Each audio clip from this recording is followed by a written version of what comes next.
డేలా కనిపిస్తోందా, వాళ్ళకి నిజమే అన్న అర్థం అవుతుందా ఏం జరగబోతుంది అనేది? వాళ్ళు ఆ రాసిన హెడ్డింగ్ కింద ఉన్న వార్త ఎగ్జిట్ పోల్స్ ఒక్కొక్క ఛానల్ ఒక్కొక్కటి వచ్చింది కదా అని. అదే ఏది ఇచ్చినా సరే మేమే రాబోతున్నాం అనేది. అంతే తప్పించి 175 నుంచి వెనక్కి వచ్చారా అంటున్నాను నేను. ఇప్పుడు 175 అనే పదం వాళ్లే మొదటే చెప్పుకున్నదే కదా. అవును, ఇప్పుడు ఒక లక్ష్యం అది పెట్టుకున్నారు. ఇంకా అంతకుముందు పెట్టలేరు కదా, గెలవాలి 150 గెలవాలని కాకుండా. ఇప్పుడు జనసేన ఇదే భారతీయ జనతా పార్టీ ఉంది, 400 లక్ష్యం పెట్టుకుందంటే 400 గెలిచేస్తామని కాదు, అదేలేండి 400 సాధించాలన్న లక్ష్యం.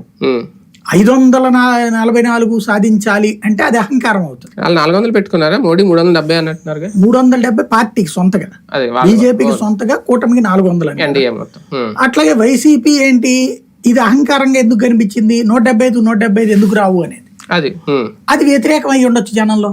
ఏంది 175 గెలిచేది అనేటువంటిది ఓవర్ కాన్ఫిడెన్స్ తో ఉన్నారు, అది అనిపించి ఉండొచ్చును. రెండోది ఏంటంటే అట్లా లక్ష్యం పెట్టుకుంటే ఇప్పుడు మనం 110 గెలిస్తే చాలు అంటే గనక అందరూ నిర్లిప్తంగా ఉంటారు.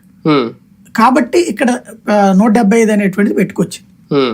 157 అనేది తన అంచనా, నియోజకవర్గాల వరకు తను 3 సర్వేలో 4 సర్వేలో చేయించుకుని చేసుకున్నటువంటి అంచనా. అంచనాలు ఫెయిల్ అవ్వచ్చు, సక్సెస్ అవ్వచ్చు. ఇప్పుడు 2014లో ఫెయిల్ అయ్యింది. 2014లో నాకు బాగా గుర్తు, అప్పుడు వీళ్ళ సర్వే లాస్ట్ పోల్ రోజున నేను అప్పుడు జర్నీలో ఉన్నాం. మనం మొత్తం సర్వే చేసుకుంటూ నేను అటు శ్రీకాకుళం నుంచి ఇటు వచ్చాను అనమాట. పెదవాడ దగ్గర కంక్లూడ్ చేశాను నేను. అంతకుముందు తెలంగాణ ఎలక్షన్స్ అయిపోయి సెకండ్ ఫేజ్ కదా ఇటు జరిగింది. జరిగినప్పుడు నేను ఇదే తెలంగాణది ఫస్ట్ ఫేజ్ లో తిరిగేసి వచ్చి సెకండ్ ఫేజ్ లో తిరిగాను అనమాట. ఆ రోజున అడిగినప్పుడు నాతో వైసీపీ నాయకులు అన్నప్పుడు మీరెంత ఎక్స్పెక్ట్ చేస్తున్నారంటే